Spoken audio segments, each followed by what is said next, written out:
We've been collaborating with Greene County Public Health Department and Monroe Clinic, as well as Emergency Task Force, for quite some time now in the spring and throughout this fall, trying to collaborate and get everything ready and in place with all of our plans so that they're cohesive. We're monitoring our absenteeism rates on a daily basis. We're counting how many teachers, staff members, support staff, and or students are homesick, who are staying homesick, and those that we are sending homesick. And then we're weeding out the things like, you know, if they have broken arm or if they have some other illness that they're out with, a tooth extraction or something like that. And watching our rates for trends and comparing them with a year ago at this time in September, a year ago in October, November, so that we can really get a nice baseline, because if this does happen to come in waves over the next couple of years, we'll really be able to watch when the trends are going up.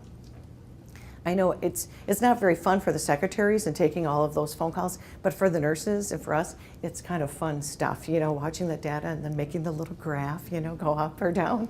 So separating the ill students from the injured students we've talked about.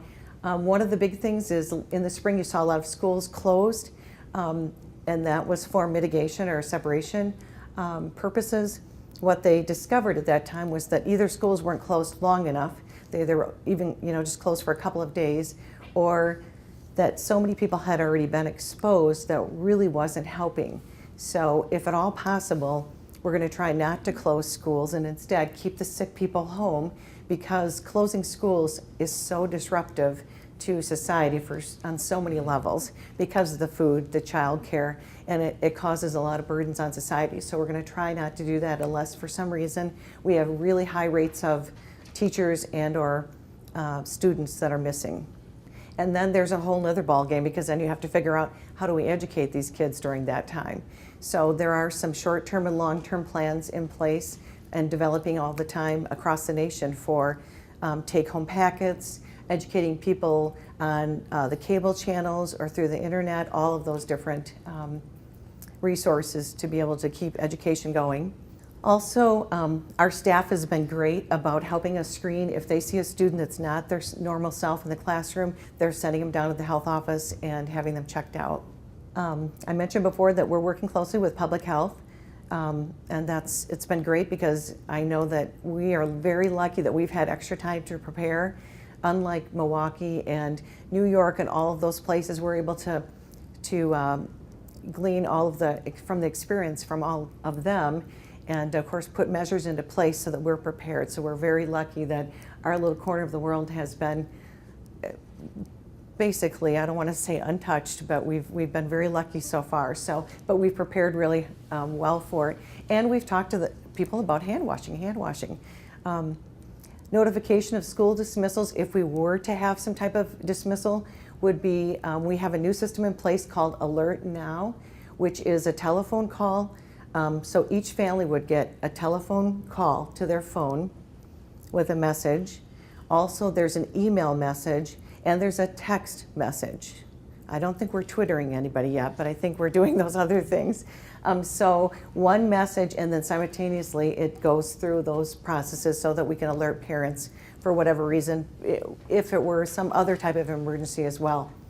The cable channel 98, as well as that's the school channel, and TV and radio.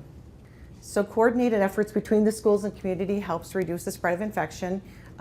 We've been dispersing a lot of educational materials out there, and we will be doing much more of that as the vaccine arrives. We'll be getting all that information out ahead of time, getting it done, permission slips signed, and then we're going to try to hold some mass vaccination clinics right in the schools, because we can get the best compliance with that.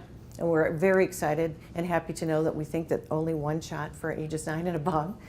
Implementing best practices for our school. What are we going to do when this happens? This is plan A, plan B, plan C, and just being really prepared and following the guidance from the CDC. We're so lucky because there's so many resources out there already made. There's posters, there's checklists for families and students.